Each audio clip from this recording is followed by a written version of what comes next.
A thunderclap cracked across the darkening Wyoming sky as Thomas Blackwell urged his exhausted Mustang up the muddy slope, the distant lights of Sweetwater growing fainter behind him with each passing moment.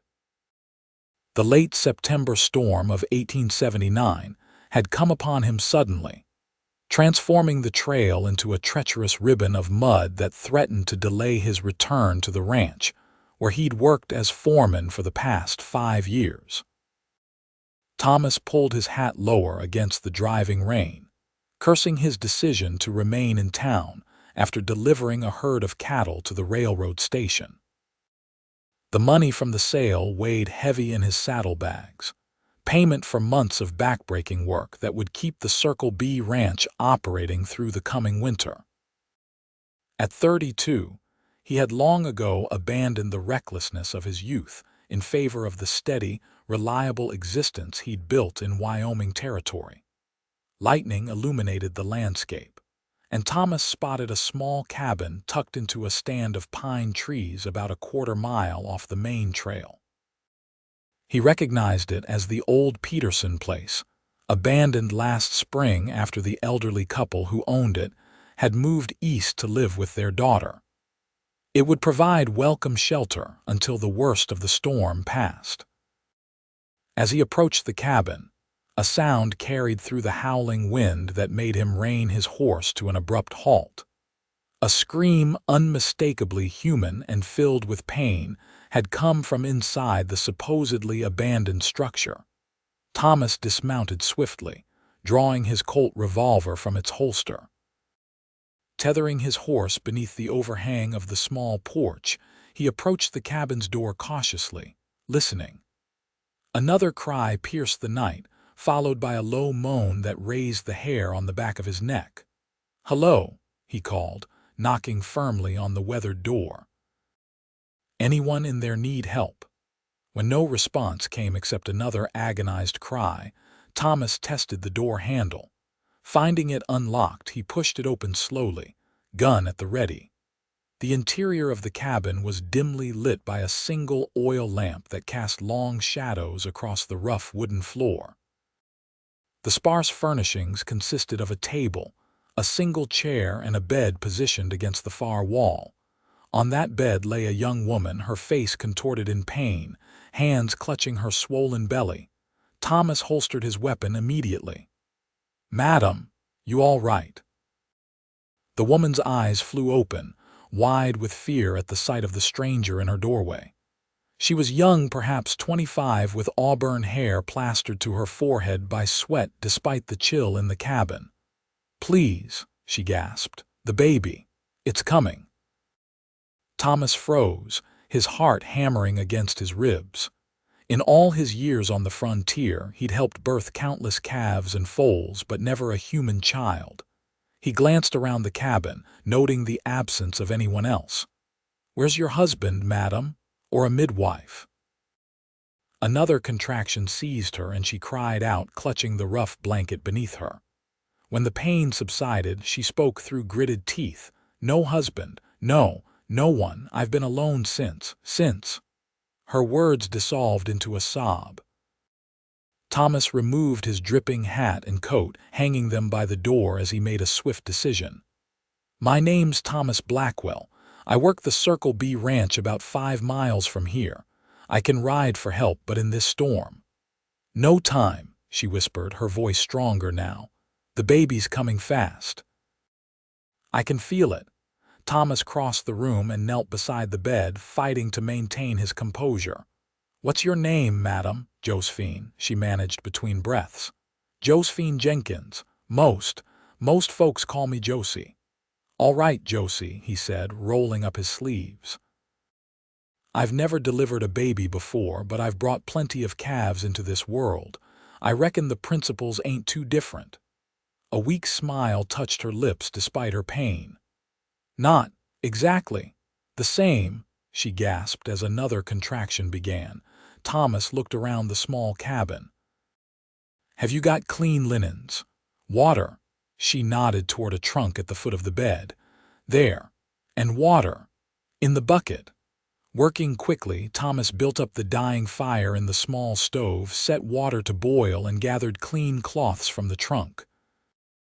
As he moved about the cabin, he noticed signs that Josie hadn't been there long: few personal belongings, minimal provisions, and the general air of a temporary arrangement.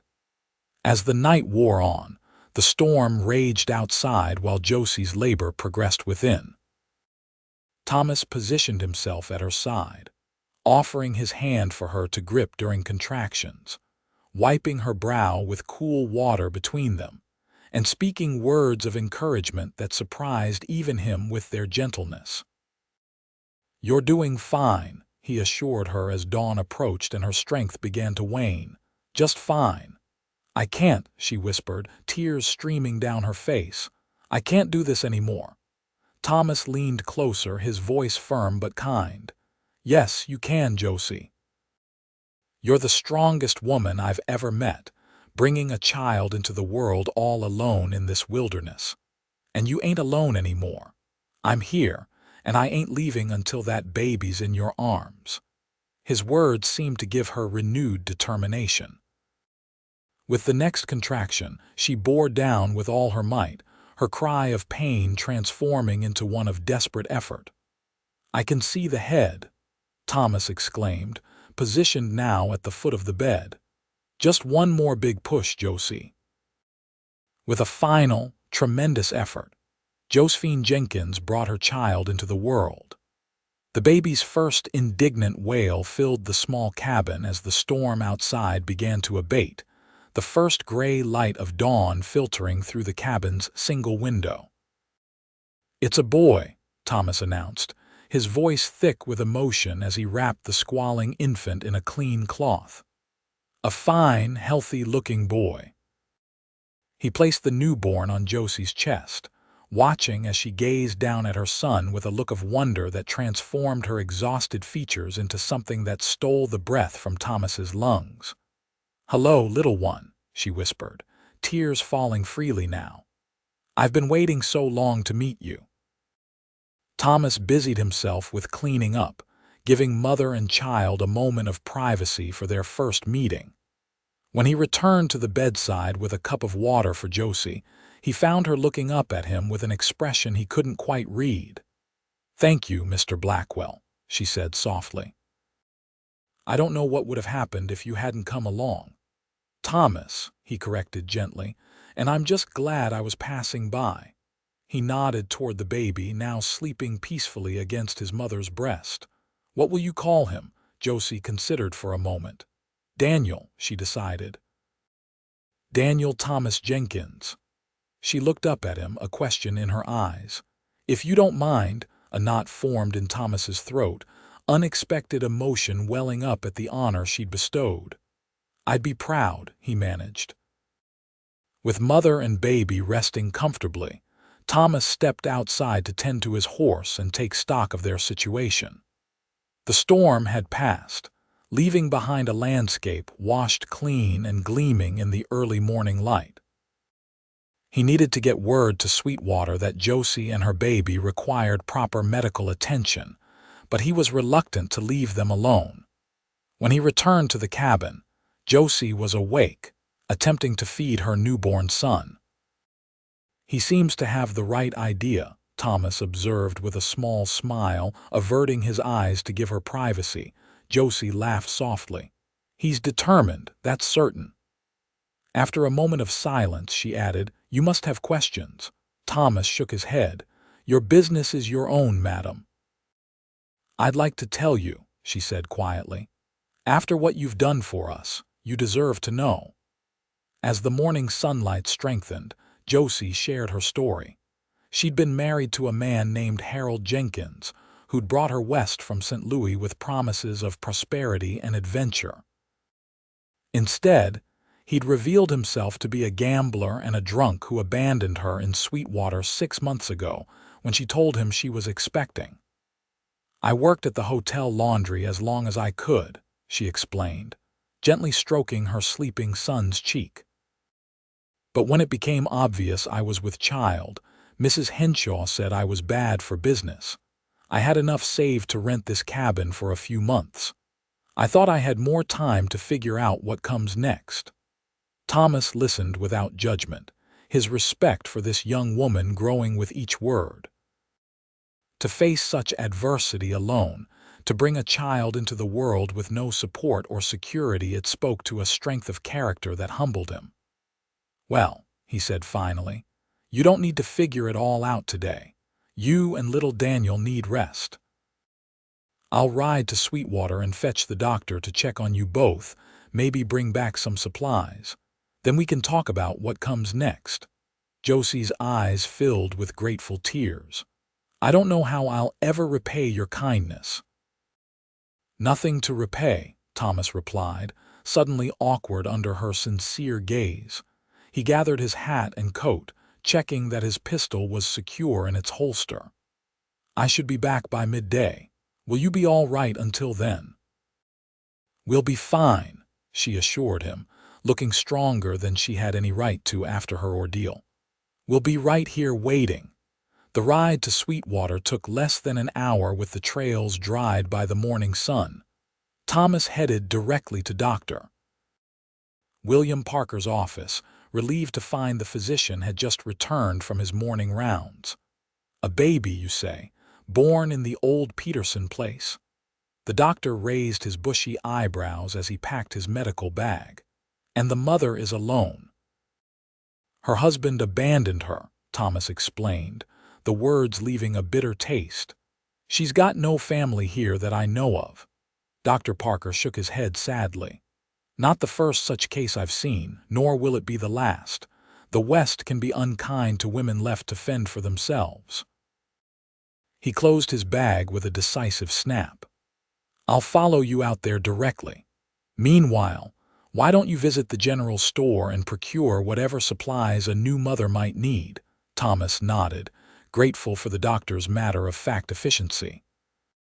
At Olson's general store, he found himself standing bewildered before shelves of goods, realizing he had little idea what a woman and newborn might require. "Can I help you find something, Mr. Blackwell?" Martha Olson, the proprietor's wife, appeared at his elbow, curiosity evident in her kind face. Thomas removed his hat, suddenly aware of his rumpled appearance after the night's events. "Mrs. Olson. Yes, I'm in need of supplies for a woman who's just had a baby, out at the old Peterson place." Mrs. Olson's eyes widened with interest. "Goodness, and who might this new mother be?" Thomas hesitated, uncertain whether Josie would want her situation widely known. "A Mrs. Jenkins," he said finally. "She's had some difficulties. Her husband isn't in the picture," understanding softened Mrs. Olson's expression. "Say no more, Mr. Blackwell. I'll put together everything she'll need for the next week or so." She moved efficiently through the store, selecting items and placing them in a large basket: soft flannel for diapers, a tin of powdered milk, soap, a small bottle of laudanum for pain, and various foodstuffs that required minimal preparation. When Thomas reached for his wallet to pay, Mrs. Olson waved him off. "The Church Ladies' Society maintains a fund for those in need. This qualifies, I believe." She fixed him with a penetrating look. "Though I must say, it's unusual for a single man to take such an interest in a woman's welfare." Thomas felt heat rise in his face. "Just being neighborly, madam. Found her in distress during the storm last night." Mrs. Olson smiled knowingly. "Of course. Give Mrs. Jenkins my regards and tell her I'll be out to call on her in a day or two." With the supplies secured in his saddlebags, Thomas made one final stop at the telegraph office to send a message to the Circle B ranch, informing his employer that he'd be delayed returning with the cattle money due to an emergency. Then he set off back to the cabin, wondering at the strange turn his life had taken in the past 12 hours. When he arrived, he found Dr. Parker's buggy already outside.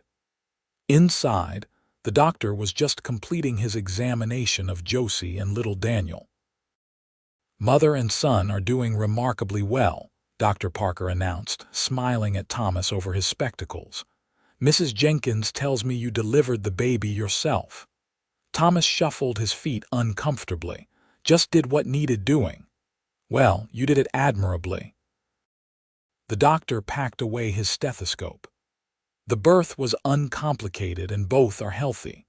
However," he added, his tone growing serious, "I am concerned about them remaining out here alone, especially as the weather turns colder." "I've been thinking on that," Thomas said, glancing at Josie, who sat propped up in bed, her son nestled in her arms. "Mrs. Jenkins, I'd like to propose a temporary arrangement." Josie looked up, wariness crossing her features. "What kind of arrangement?" "The Circle B has a small caretaker's cottage that's sitting empty. It's comfortable, weather-tight, and close enough to the main house that help would be nearby if needed." Thomas spoke carefully, aware of how his offer might be perceived. "You and Daniel would be welcome to stay there until you're back on your feet. In exchange, perhaps you might help Mrs. Cooper, the cook, with some light kitchen duties once you're able." Josie's expression shifted from wariness to cautious hope. "You'd do that for us, strangers." "You're not exactly strangers anymore," Thomas pointed out with a slight smile. "Not after last night." Dr. Parker nodded approvingly. "An excellent solution. Mrs. Jenkins needs time to recover and a secure place for her and the child. I'd recommend at least a week of complete rest before any work is considered." Josie looked down at her son, then back at Thomas. "I don't want charity, Mr. Blackwell." "Thomas," he corrected again. "And it's not charity. The Circle B needs help, especially with winter coming on. Mrs. Cooper's not as young as she once was, and an extra pair of hands would be welcome." He paused, then added, "It's just until you decide what you want to do next." After a long moment, Josie nodded. "All right, thank you, Thomas." Dr. Parker stayed to discuss Josie's care with Thomas while she rested. "She'll need at least 3 days here before attempting any travel, even the short distance to your ranch," the doctor advised. "I'll return tomorrow to check on them again." After the doctor departed, Thomas unpacked the supplies from town, setting them out on the small table. Josie watched him from the bed, her expression thoughtful. "You didn't have to do all this," she said softly. Thomas shrugged. "Figured you'd need some things. Mrs. Olson at the general store helped me choose. She sends her regards and says she'll call on you in a few days. The whole town will know about me by sundown," Josie sighed, looking down at her sleeping son. "Does that trouble you?" She considered the question. "I suppose not." "I have nothing to be ashamed of. Daniel is a blessing, regardless of the circumstances." She looked up, meeting Thomas's gaze. "But I am concerned about imposing on you and your employer." "Mr. Barrett's a fair man," Thomas assured her. "He and his wife lost their only daughter to fever some years back. They have a soft spot for children." "And you?" Josie asked, a hint of challenge in her voice. "What's your reason for helping us?" Thomas moved to the window, looking out at the pine trees swaying in the afternoon breeze. "I was orphaned young," he said finally. "Grew up rough, moving from one ranch to another, wherever hands were needed.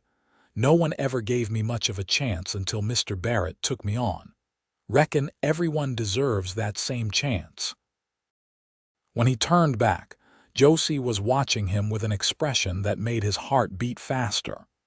"Thank you for telling me that," she said simply. The next 3 days established a routine between them. Thomas cared for Josie and Daniel with a gentle competence that surprised them both. He changed the baby's cloths without complaint, heated broth and tea for Josie, and kept the cabin warm and tidy. At night, he slept on a pallet near the door, rising whenever Daniel cried to bring him to his mother. On the afternoon of the 3rd day, as sunlight poured through the cabin window, Josie sat in the single chair, attempting to mend a worn dress while Daniel slept in a makeshift cradle Thomas had constructed from a wooden crate padded with blankets. "You're good with him," Josie observed as Thomas gently tucked the blanket around the sleeping infant. "He's an easy baby," Thomas replied, though the pride in his voice was unmistakable. "I've been thinking about your offer," Josie said, setting aside her sewing. "The cottage at the Circle B." Thomas looked up, careful to keep his expression neutral. "And I accept with one condition." She straightened her shoulders, meeting his gaze directly. "I want a written agreement about my duties and compensation. I need to know exactly where I stand." Thomas's respect for her grew even further. Despite her vulnerable position, she was determined to maintain her independence and dignity. "That's more than reasonable," he agreed. "We can have Mr. Barrett draw up the agreement as soon as we arrive." Josie relaxed visibly. "Thank you. And thank you for understanding that I need to build a life for Daniel and myself that doesn't depend on anyone's charity or goodwill. I can't risk being cast aside again." "No one at the Circle B will do that to you," Thomas promised, his voice quiet but firm. The following morning, Dr. Parker made his final visit, pronouncing both mother and child fit to travel the short distance to the ranch. Thomas had borrowed a wagon from a neighboring farm, padded with fresh straw and blankets to make the journey as comfortable as possible. As they prepared to leave, Josie stood in the doorway of the cabin, Daniel bundled securely against her chest, gazing back at the simple space where her son had entered the world. "Ready?" Thomas asked softly, coming to stand beside her. Josie nodded, a single tear tracking down her cheek. "It's silly to be emotional about this place. I was only here a few weeks, and most of that time I was terrified about how I'd manage." "Not silly at all," Thomas disagreed. "Important things happened here." She smiled up at him, and something shifted between them, a recognition of connection that neither was quite ready to name. The journey to the Circle B ranch took just under an hour, with Thomas driving the wagon carefully to avoid jostling his passengers. As they crested the final hill, the ranch spread out below them, a large main house, a barn, bunkhouse, and various outbuildings, all surrounded by pastureland that stretched to the horizon. "It's beautiful," Josie breathed, taking in the peaceful scene. "Been my home for 5 years now," Thomas said, a note of pride in his voice. "Mr. Barrett runs about 2,000 head of cattle on 15,000 acres. Josie glanced at him sideways. "And you're the foreman. That's quite a responsibility." "Earned it the hard way," he replied without boasting. "Started as a regular hand and worked my way up." As they approached the main house, a tall man with silver-streaked dark hair emerged onto the porch, followed by a plump woman in an apron. Thomas drew the wagon to a halt in the yard. "Mr. Barrett," he called in greeting. "Mrs. Cooper. I'd like to introduce Mrs. Josephine Jenkins and her son, Daniel." Theodore Barrett approached the wagon, his weathered face breaking into a warm smile. "Mrs. Jenkins, welcome to the Circle B. Thomas sent word of your situation. We're mighty pleased to offer you and your little one shelter." "Thank you, Mr. Barrett," Josie replied, her voice steady despite the anxiety Thomas could sense in her. "I understand there's a cottage where we might stay. I assure you I'll earn our keep once I've recovered." Barrett waved a hand dismissively. "Plenty of time for that. First order of business is getting you and that baby settled." He turned to Mrs. Cooper. "Mary, why don't you show Mrs. Jenkins to the cottage while Thomas and I see to the wagon and her belongings?" The caretaker's cottage proved to be a cozy, 2-room structure situated about 50 yards from the main house. It had been thoroughly cleaned in anticipation of their arrival, with fresh linens on the bed and wildflowers in a jar on the small table. "It's lovely," Josie said, blinking back tears as she surveyed what would be her first real home since leaving St. Louis. You just let me know if you need anything, dear," Mrs. Cooper said kindly. "And don't you worry about helping in the kitchen until you're good and ready. That little one needs his mama's full attention for now." When they were alone, Josie turned to Thomas, who stood awkwardly in the doorway with her few possessions. "I don't know what to say," she admitted. "This is more than I ever expected." "It's what any decent person would do," Thomas replied, setting down her things. "I'll be in the bunkhouse if you need anything. It's the long building just past the barn." "Will you come by tomorrow?" The question seemed to surprise Josie as much as it did Thomas. "I mean, Daniel might miss you," she added quickly. Thomas smiled, the expression transforming his usually serious face. "I reckon I can stop by after my morning duties." That evening, alone in her new home, Josie sat in the rocking chair that had mysteriously appeared while she was getting settled, nursing Daniel and reflecting on the extraordinary turn her life had taken. A week ago, she had been facing the prospect of childbirth alone in an isolated cabin, with winter approaching and no clear plan for survival. Now, she had shelter, safety, and the promise of honest work, all because a stranger had happened upon her in her hour of need. Not just any stranger, she corrected herself, looking down at her son's peaceful face. A good man. A man who had shown her nothing but respect and kindness, who had held her hand through the most vulnerable moments of her life without taking advantage or making demands. For the first time since Harold had abandoned her, Josie allowed herself to feel something beyond mere gratitude toward a man. It was a fragile, tentative feeling, one she was careful not to examine too closely. But as she placed her sleeping son in his cradle, another gift that had appeared from somewhere on the ranch, she admitted to herself that she was looking forward to Thomas's visit tomorrow. True to his word, Thomas arrived at the cottage the following morning, a basket of fresh eggs in one hand and a small carved wooden toy in the other. "Mrs. Cooper sent these over for your breakfast," he explained, holding up the eggs. "And this." He held out the toy, a simple but beautifully crafted horse, "is for Daniel when he's a bit older. Made it myself last night." Josie accepted both gifts, touched by the thoughtfulness. "You're a man of many talents, Mr. Blackwell. Just Thomas, please," he reminded her, "and not so many. Just the ones that come in handy out here." They settled into a comfortable routine over the next weeks. Thomas would stop by the cottage each morning before beginning his duties and often return in the evening to check on them. Sometimes he brought small gifts, a jar of honey, a book from Mr. Barrett's library, or another carved toy for Daniel. Mrs. Cooper visited daily, bringing food and staying to chat with Josie, who found herself starved for female companionship. As October gave way to November, Josie gradually began helping in the main house kitchen for a few hours each day, bringing Daniel with her in a sling Mrs. Cooper had fashioned. The arrangement worked well. Daniel slept contentedly amid the bustling activity, and Josie discovered she had a knack for cooking that earned Mrs. Cooper's enthusiastic approval. "That girl's biscuits are lighter than clouds," the older woman declared to Thomas one evening as he stopped by the kitchen after a long day of mending fences. "And her apple pie. Mr. Barrett had 3 slices last night."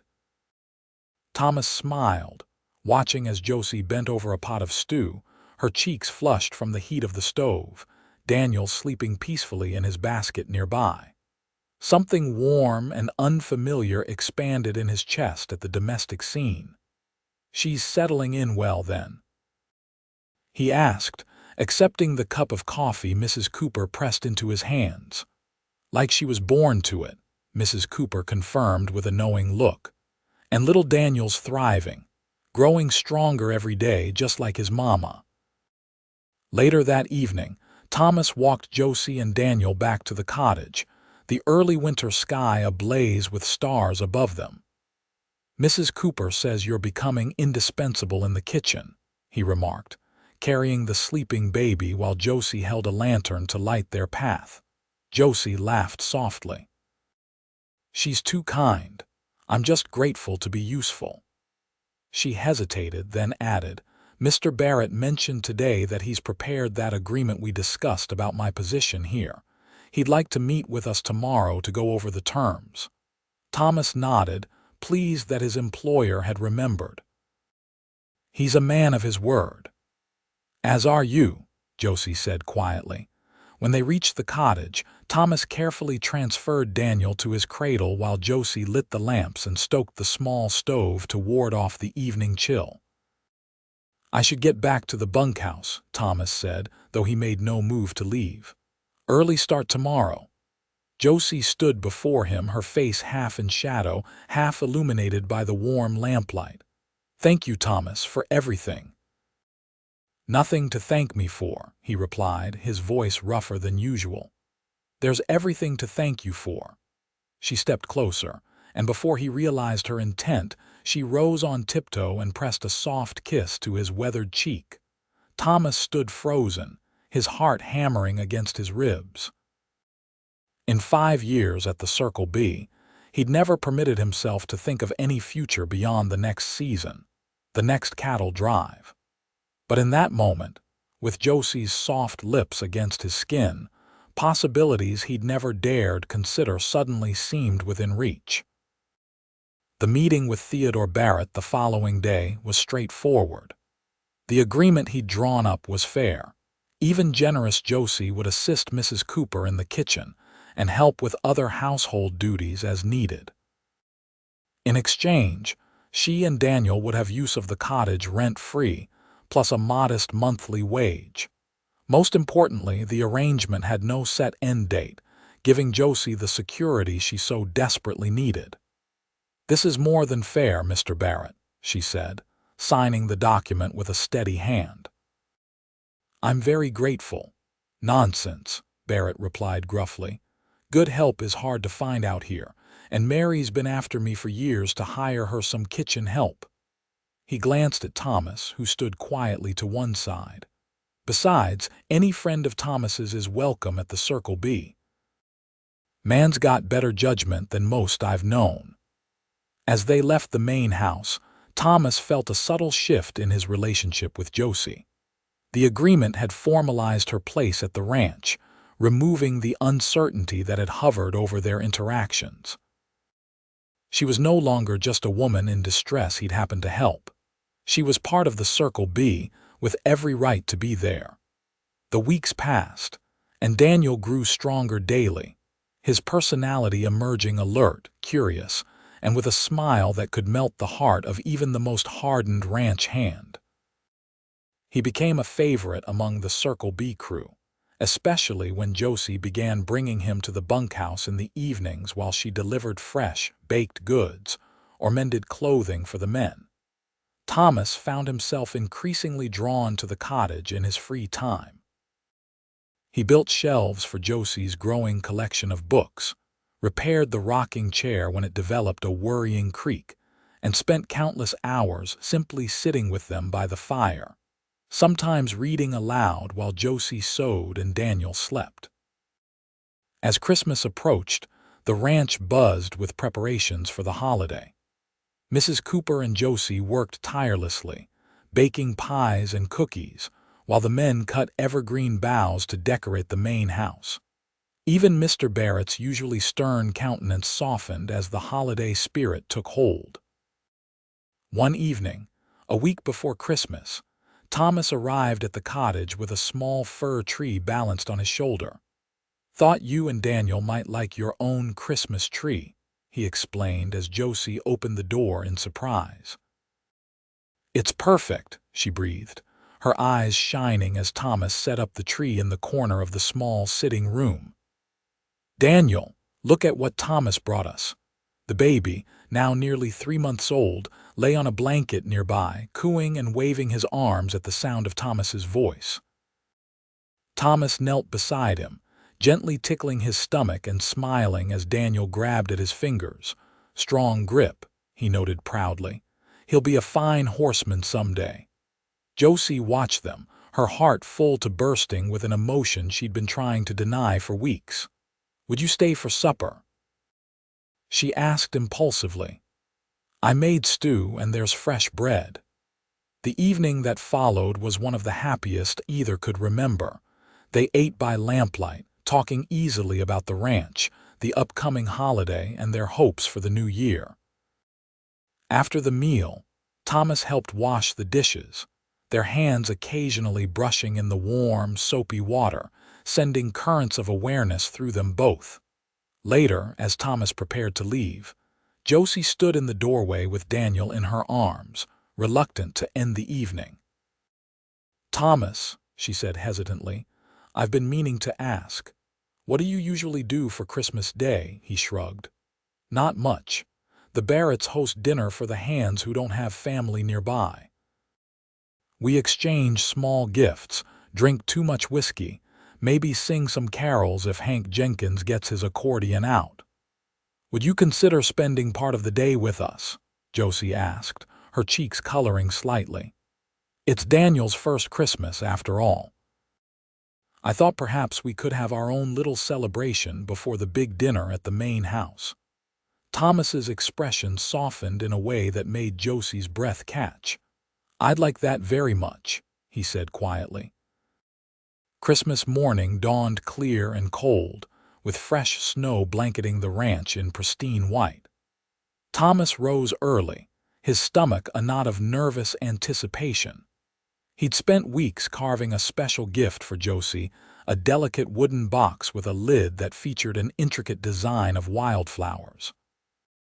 Inside, he'd placed a silver hairpin he'd purchased on his last trip to Sweetwater, spending nearly a month's wages on the simple but elegant piece.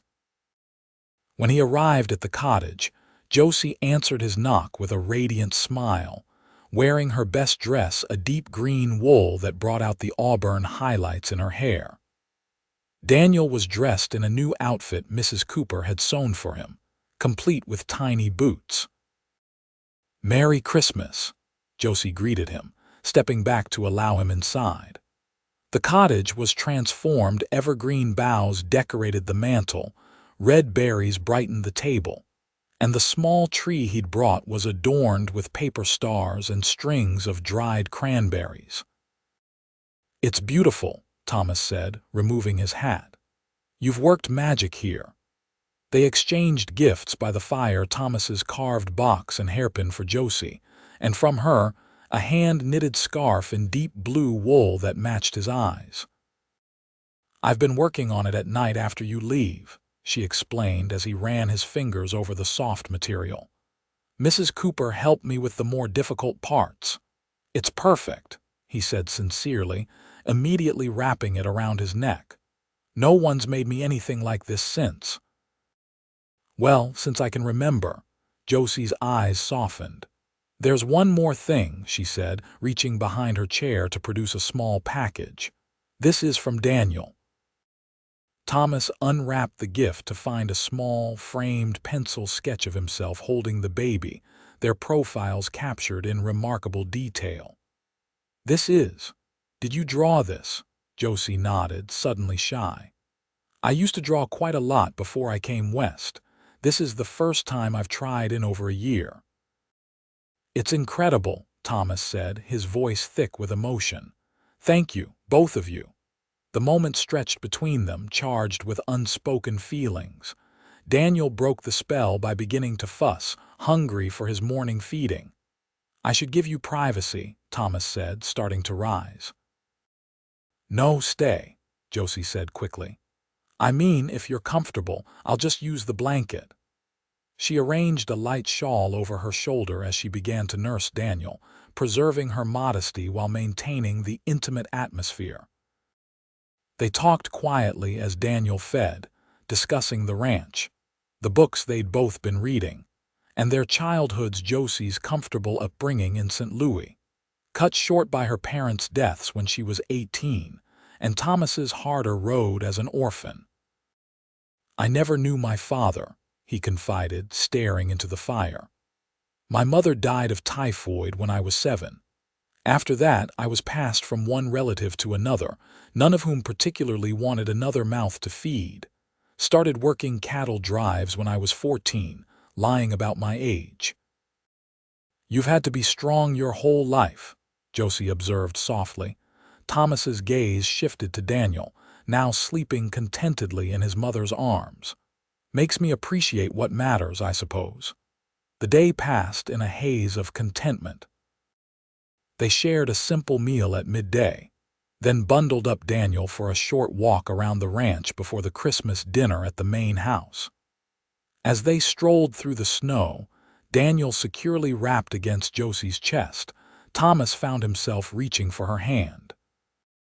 She accepted his touch without hesitation, their fingers interlacing naturally. No words were spoken about this new development, but when they reached the main house and Thomas reluctantly released her hand, the look they exchanged held a promise of conversations to come.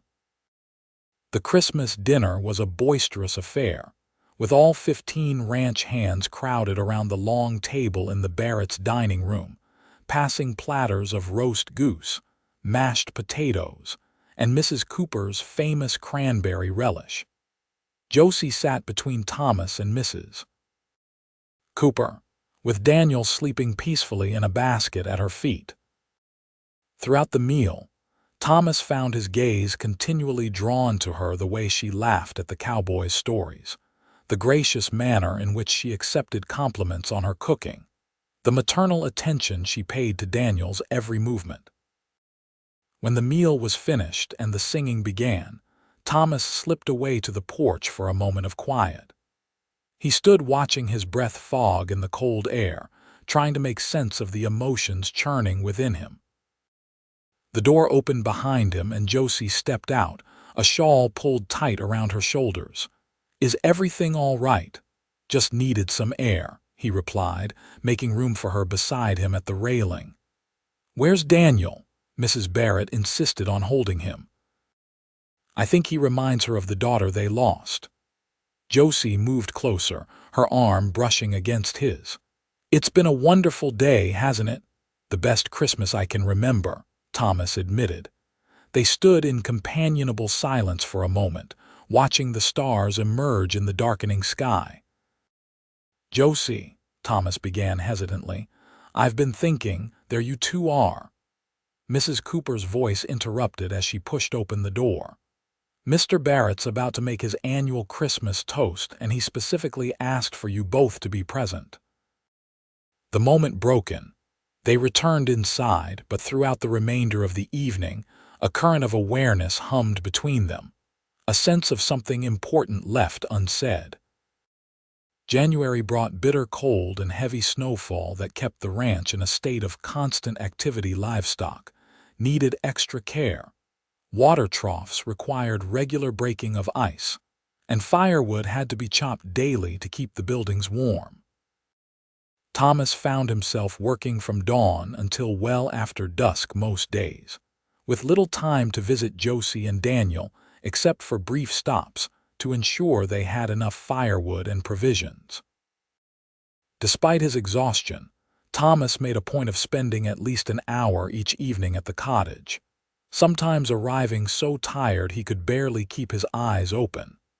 Josie noticed, of course, and began preparing a hot meal for him each night, insisting he eat before returning to the bunkhouse. "You'll work yourself into the ground at this rate," she scolded gently one evening in late January as she watched him struggle to stay awake by her fire. "You need proper rest." "Just until the worst of winter passes," he assured her, smothering a yawn. "It's always like this." Josie hesitated, then said, "Daniel's been asking for you." Thomas smiled at the obvious fiction. The baby was just 4 months old. "Has he now? What's he been saying?" "Oh, many things," Josie replied with mock seriousness. "He says you should tell him a story before bed, and that you should stay right where you are on that sofa instead of trudging through the snow back to the bunkhouse in the dark." Thomas's smile faded, uncertainty replacing his amusement. "Josie, I don't think The sofa is perfectly comfortable," she continued quickly. "Mrs. Cooper mentioned that several hands have been down with colds from the constant exposure to the elements. It makes sense for you to stay here when you're working late." The arrangement made practical sense, Thomas had to admit. The cottage was closer to the barn than the bunkhouse, and the brutal weather made even short journeys hazardous after dark. Still, he hesitated, acutely aware of the potential for gossip. "What about your reputation?" he asked finally. "The men respect you, but talk spreads fast on a ranch." Josie's expression grew serious. "I appreciate your concern, Thomas, but I'm a widow with a child." The lie about her marital status had become the accepted truth at the circle, be simpler than explaining abandonment. "No one would think twice about you sleeping on my sofa out of practicality during the worst of winter." After that night, Thomas began staying at the cottage 2 or 3 evenings a week when his duties kept him working late. They established a routine. Josie would prepare supper while Thomas spent time with Daniel, marveling at the baby's rapid development. After the meal, they would sit by the fire, reading or talking until Daniel needed his final feeding of the evening. Then Thomas would settle on the sofa, often falling asleep before Josie had even finished putting Daniel down for the night. One evening in early February, as a blizzard howled outside, Thomas returned to the cottage later than usual, his clothes caked with snow, his expression grim. "We lost 2 calves," he reported as Josie helped him out of his frozen coat. "Found them too late. Mr. Barrett's worried we'll lose more if this weather doesn't break soon." "I'm so sorry," Josie said softly, knowing how deeply Thomas felt each loss on the ranch. She guided him to the fire, pushing him gently into the armchair and kneeling to remove his ice-encrusted boots. "You're half frozen yourself." "I'll be fine," he insisted, though he couldn't stop the violent shivering that had overtaken his body. Josie disappeared briefly, returning with a towel and a set of dry clothes that Thomas recognized as belonging to one of the ranch hands. "Jim brought these by yesterday when he delivered the firewood," she explained. "Said you might need them with all the time you spend out in the elements." Thomas accepted the clothes with mumbled thanks, touched by the thoughtfulness of his fellow worker. Josie turned her back while he changed, busying herself with preparing a hot toddy from the supplies Mrs. Cooper had provided for just such emergencies. When he was dressed in the dry clothing, Josie handed him the steaming mug. "Drink this. It'll warm you from the inside." Thomas obeyed, the whiskey-laced drink spreading welcome heat through his chilled body. "Where's Daniel?" he asked, suddenly aware of the cottage's unusual quiet. "Sleeping," Josie replied, settling in the chair opposite him. "He's been down for nearly 2 hours, a new record." Thomas smiled despite his exhaustion. "He's growing so fast." "Yes," Josie agreed, her expression softening. "Nearly 5 months old now. Dr. Parker says he's thriving." They sat in comfortable silence for a time, listening to the storm rage outside while the fire crackled cheerfully in the grate. Thomas felt the day's tensions gradually easing from his shoulders, replaced by a deep contentment that had become increasingly familiar in Josie's presence.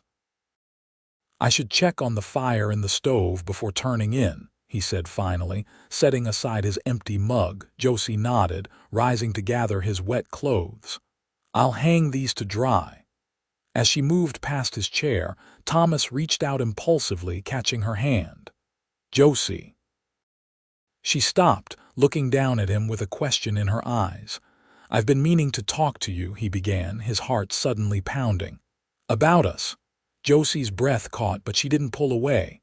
"What about us?" Thomas struggled to find the right words. He was a man of action, not speeches, and the depth of his feelings for Josie and Daniel had grown beyond anything he could easily express. "These past months," he said finally, "having you and Daniel here, it's changed things for me. Changed me. Josie sank slowly back into her chair, her hand still in his. How? Before, the ranch was just a place I worked. The bunkhouse was just somewhere I slept. He met her gaze directly. Now this cottage feels more like home than anywhere I've ever been. A small smile touched Josie's lips. Because of the good cooking, because of you, Thomas said simply. Both of you. The admission hung between them, momentous and fragile. Josie's eyes filled with tears, but her smile widened. We feel the same, she whispered. Daniel lights up whenever you enter the room, and I. She hesitated, then continued with quiet conviction. I've come to depend on you in ways I never thought I'd depend on anyone again. Thomas released her hand only to reach up and gently brush a tear from her cheek. I know you've been hurt before. I know trust doesn't come easy for you. But I want you to know that what I feel for you, for both of you, is something I never expected to find, and I'll never do anything to jeopardize that. Josie leaned into his touch, her eyes never leaving his. I believe you, she said simply. What happened next seemed as natural as breathing. Thomas rose from his chair as Josie stood, and they came together in a gentle embrace that quickly deepened as months of unspoken longing found expression. His lips found hers in a kiss that began tentatively, but grew in confidence as Josie responded with equal fervor. When they finally separated, both breathless and a little stunned by the intensity of their feelings, Thomas rested his forehead against hers. I should probably sleep on the sofa now, he said, his voice rough with emotion. Josie laughed softly, the sound warming him more thoroughly than any fire. That would be the proper thing to do. And so he did, though sleep was long in coming for both of them that night, their thoughts filled with possibilities that had suddenly become tangible. The following weeks brought a gradual thaw, both in the weather and in Thomas and Josie's relationship. They moved cautiously, aware of the scrutiny that came with living in a small, close-knit community like the Circle B. Their interactions in public remained proper and professional, but in the privacy of the cottage, they allowed themselves to explore the deepening connection between them. Daniel thrived in this atmosphere of growing love, responding to Thomas with such obvious affection that even the most skeptical ranch hand couldn't help but notice.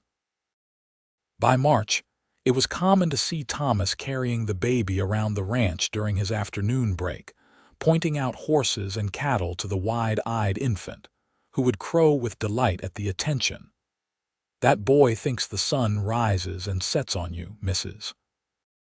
Cooper observed one afternoon as she watched Thomas gently bouncing Daniel on his knee in the kitchen while Josie prepared bread dough for the next day. Thomas looked up, a hint of color rising in his weathered cheeks. Just trying to give his mama a break now and then. Mrs. Cooper's knowing smile suggested she wasn't fooled for a moment, but she merely patted his shoulder as she passed. You're good for them, Thomas Blackwell, and they're good for you. Don't think I haven't noticed you smiling more these days. In late March, when Daniel was 6 months old, Thomas approached Theodore Barrett after dinner one evening, requesting a private word.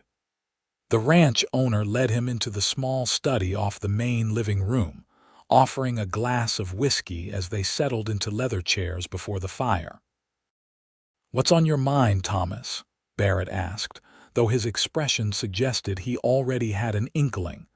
Thomas took a fortifying sip of his drink before speaking. "Sir, I'd like your blessing to court Mrs. Jenkins properly." Barrett's bushy eyebrows rose slightly. "I wasn't aware you needed my permission for such matters." "Not permission, exactly," Thomas clarified, "but she's under your protection here at the Circle B, and I respect that. I want to do things right." A slow smile spread across Barrett's face. "Well now, I can't say I'm surprised. Anyone with eyes can see how things stand between you two." He considered for a moment, swirling the amber liquid in his glass. Josie's a fine woman, been through more than her share of hardship from what I gather, and that boy of hers deserves a father who'll raise him right." "Yes, sir," Thomas agreed, his throat tight with emotion. "That's exactly what I intend to do if she'll have me." Barrett nodded thoughtfully. "You have my blessing for whatever it's worth, but I suspect the only approval that matters is hers." With Barrett's endorsement, Thomas began openly courting Josie. He brought her wildflowers he'd gathered during his rides around the property, took her and Daniel on Sunday picnics when weather permitted, and even escorted them to church in Sweetwater, where they were received with varying degrees of curiosity and welcome by the townspeople. Not everyone approved of their developing relationship. Some of the more judgmental church ladies whispered behind their hymnals about the unseemly haste with which the widow Jenkins had taken up with another man. Thomas's protective instincts flared at these murmurs, but Josie faced them with quiet dignity. "Their opinions don't matter to me," she told him firmly one Sunday as they drove back to the ranch, Daniel sleeping peacefully in her lap. "Only ours do, and Daniel's when he's old enough to have one." As spring transformed the Wyoming landscape, Thomas found himself spending less time in the bunkhouse and more at the cottage, though he still maintained the propriety of sleeping on the sofa when he stayed overnight. The arrangement raised some eyebrows among the ranch hands, but Theodore Barrett's obvious approval of the relationship silenced most criticism. In April, Thomas received a letter that would alter the course of their lives. His maternal uncle had died in Colorado, leaving Thomas a modest but viable ranch of about 500 acres with a small herd of cattle. The property came with a solidly built house, a barn, and enough grazing land to support a growing operation. "It's a real chance, Josie," he explained as they sat on the cottage porch one evening, watching the sunset paint the distant mountains in shades of gold and pink. Daniel played on a blanket at their feet, recently mastered in sitting up unassisted. "A place of our own, if that's something you might want." Josie's eyes widened. "Are you asking what I think you're asking?" Thomas reached for her hand, his calloused fingers gentle against her skin. "I'm asking if you'd consider becoming my wife, if you'd allow me the honor of being a father to Daniel. If you'd take a chance on building a life together on that ranch in Colorado." Tears spilled down Josie's cheeks, but her smile was radiant. "Yes," she whispered. "Yes to all of it." The wedding took place in May, a simple ceremony in the Sweetwater church with the Barretts as witnesses, and most of the Circle B hands in attendance.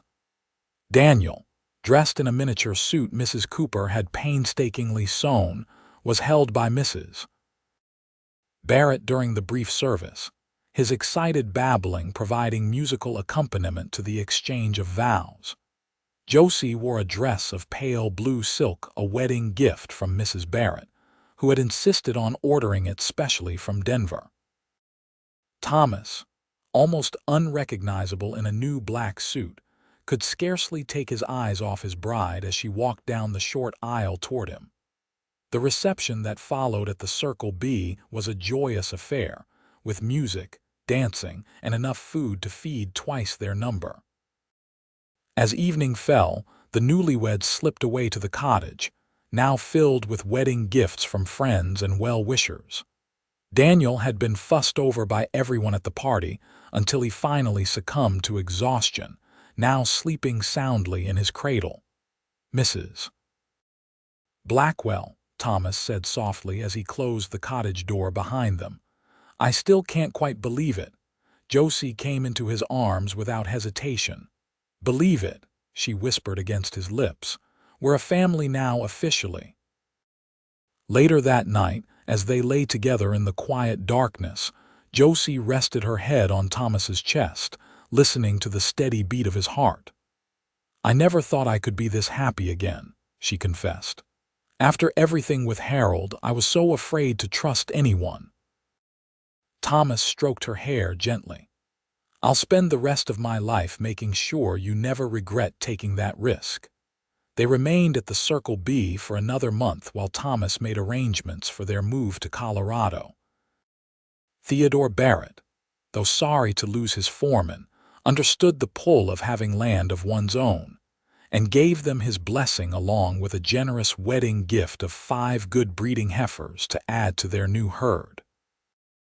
The journey to Colorado took nearly 2 weeks, traveling in a wagon loaded with their possessions, Daniel secured safely between them. The baby, now 8 months old and increasingly mobile, found the long days of travel challenging, but Thomas proved remarkably adept at entertaining him with songs, stories, and improvised toys carved from bits of wood during their evening stops. When they finally crested the rise that revealed their new home, all 3 were exhausted but exhilarated. The ranch sprawled across a gentle valley, the modest house nestled against a backdrop of pine-covered hills, a creek winding through pastureland that stretched toward distant mountains. "It's beautiful," Josie breathed, taking in the view. "Even more than I imagined from your description." Thomas reached over to squeeze her hand, his own throat too tight for speech. After a lifetime of working other men's land, he was finally home not just to a piece of property, but to the family he'd never dared hope for. The first year on their own ranch brought challenges and triumphs in equal measure.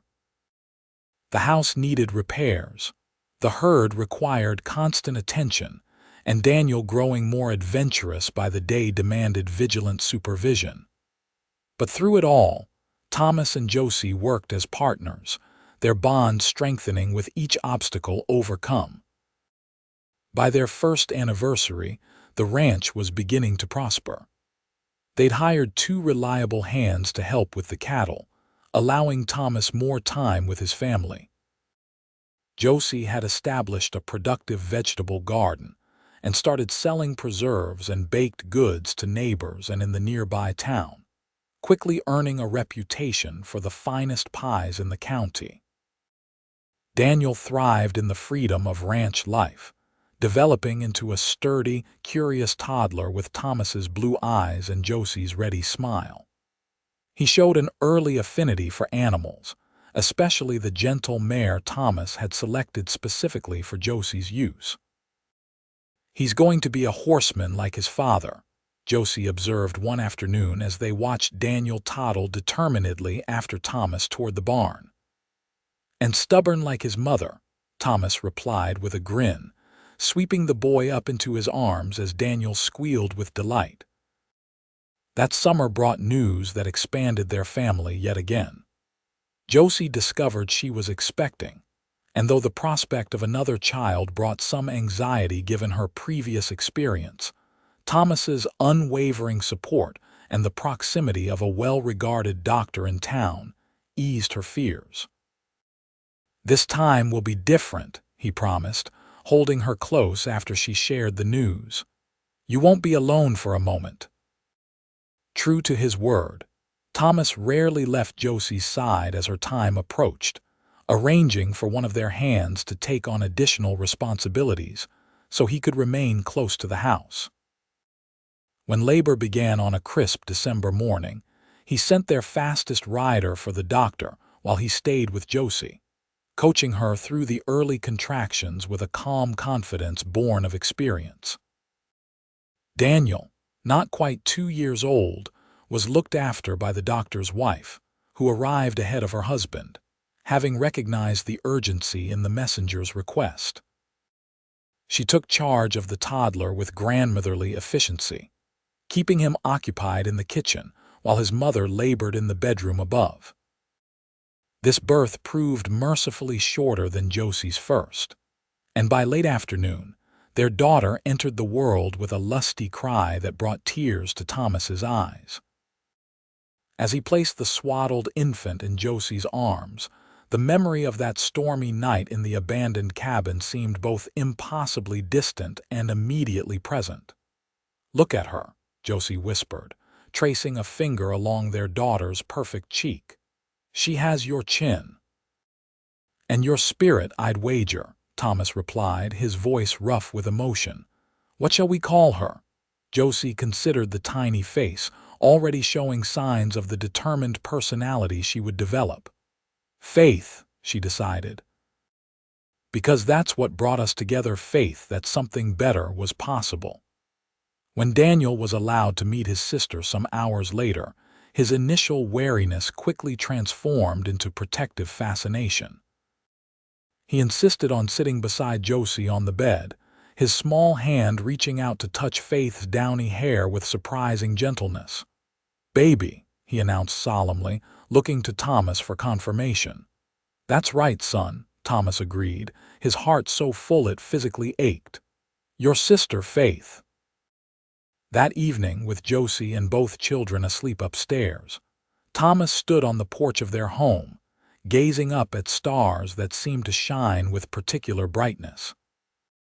He thought about the twisted path that had led him to this moment, the years of loneliness, the chance encounter during a storm, the night spent helping bring Daniel into the world. 3 years ago, he had been a solitary man with few attachments and limited prospects, beyond continuing as another man's foreman. Now he was a husband, a father to 2 children, and a landowner with a future limited only by his own determination and the support of the woman who had transformed his life. Thomas Blackwell, once an orphan, always a cowboy, now the head of a growing family, offered a silent prayer of gratitude to whatever fate or providence had led him to that abandoned cabin on a stormy night. Inside the house behind him slept his world, Josie, Daniel, and newborn Faith, proof that even in the unforgiving landscape of the American West, love could take root and flourish in the most unexpected circumstances. As if sensing his thoughts, a light appeared in the upstairs window. Josie, awake and moving about the bedroom. Thomas smiled and turned to go inside, to the family that had been born that night when a lone cowboy found a woman trying to birth her baby alone, and stayed until they numbered 3, the beginning of a journey that had only just begun.